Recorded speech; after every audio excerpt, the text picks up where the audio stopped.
बजरंग दल को बैन करने की मांग। अब बजरंग दल को लेकर पूरे देश में एक नया विवाद चल रहा है। कर्नाटक से विवाद की शुरुआत होती है। कर्नाटक में कांग्रेस पार्टी की तरफ से कहा जाता है कि अगर सरकार हमारी बन गई तो बजरंग दल को बैन कर देंगे। इसके बाद बिहार में नीतीश कुमार की पार्टी के सांसद, नालंदा से सांसद कौशलेंद्र कुमार सामने आते हैं।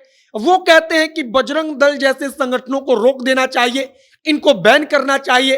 और इसके बाद बजरंग दल को लेकर टिप्पणियां चलती हैं, बजरंग दल की कहानियां चलती हैं। और इसी प्रकार से हम आपको बजरंग दल के बैन की जो कहानी चल रही है यह भी बताएंगे, और बजरंग दल की स्थापना कैसे हुई थी, क्यों हुआ था, इसका उद्देश्य क्या था, इसके बारे में भी बताएंगे। बाकी आगे बातचीत करने से पहले हम अपना परिचय दे देते हैं। हमारा नाम मोहित कुमार सिंह है और आप जनता जंक्शन देख रहे हैं। सबसे पहले बजरंग दल के बारे में जानिए। बजरंग दल का संस्थापक सदस्य कौन था, उसका पहला अध्यक्ष कौन था? तो विनय कटिहार एक चेहरा आपको याद होगा। विनय कटिहार भारतीय जनता पार्टी के उत्तर प्रदेश में एक वक्त पर फायर ब्रांड नेता हिंदुत्व के विनय कटिहार ने बजरंग दल की स्थापना की। अब बजरंग दल की स्थापना के पीछे की थोड़ी कहानी जानिए। राम मंदिर का आंदोलन चल रहा था। राम मंदिर के आंदोलन में एक ऐसे संगठन की जरूरत थी जो उग्र होकर सड़कों पर हिंदू युवाओं को बुला सके, जो उग्र होकर हिंदू युवाओं को सड़क पर लाकर खड़ा कर सके और सरकार को मजबूर कर सके, सरकार की नजर में आंदोलन को भव्य रूप दे सके। कहा गया कि बजरंग दल के स्थापना के पीछे की एक और वजह है कि उस समय गांव-गांव में घूमकर राम मंदिर के लिए आंदोलन को खड़ा किया जा रहा था। राम मंदिर के लिए गांव-गांव में घूमकर हिंदुओं को एक सूत्र में जोड़ा जा रहा था।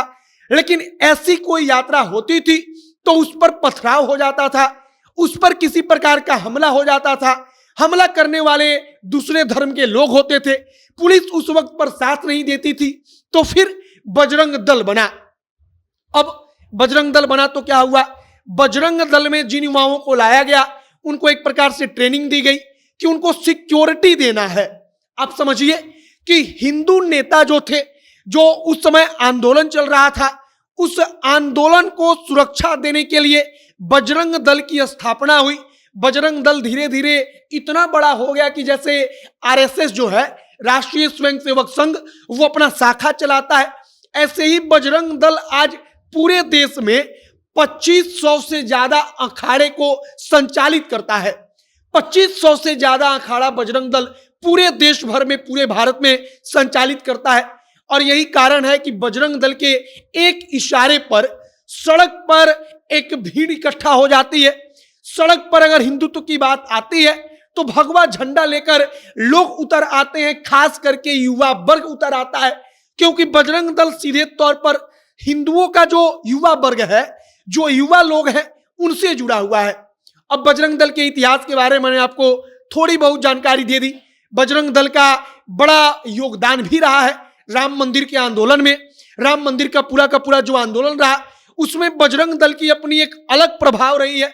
बजरंग दल का अपना एक अलग योगदान रहा है कि उस आंदोलन को भव्य रूप दिया जा सके।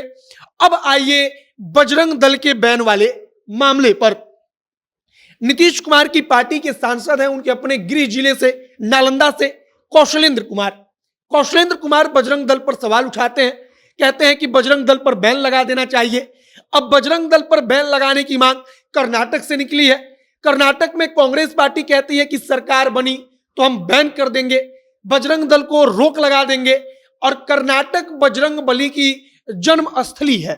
कहा जाता है पौराणिक तौर पर कि कर्नाटक में ही बजरंग बली का जन्म हुआ था, वहीं पर बजरंग बली ने जन्म लिया था। और इसके बाद से उसी कर्नाटक से बजरंग बली को लेकर, बजरंग दल को लेकर विवाद खड़ा हुआ, जिस पर भारतीय जनता पार्टी का एक एक नेता कह रहा है कि बजरंग दल को बैन करने की मंशा गलत है।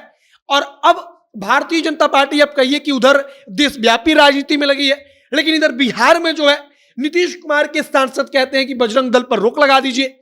अब आइए कि भारतीय जनता पार्टी इसका पलटवार क्या कर रही है। तो भाजपा कह रही है कि आप जब सांसद बने थे तब बजरंग दल ने और भारतीय जनता पार्टी ने आपको बनाया था, आपकी अपनी पार्टी के भरोसे सांसद नहीं बने थे। भाजपा कह रही है कि मुखिया अपना बन पाए, बजरंग दल और भाजपा ने मिलकर आपको सांसद बनाया और आज आप बजरंग दल को बैन करने की मांग कर रहे हैं। और अब नीतीश कुमार के करीबी भी हैं, जेडीयू के सांसद भी हैं कौशलेंद्र कुमार।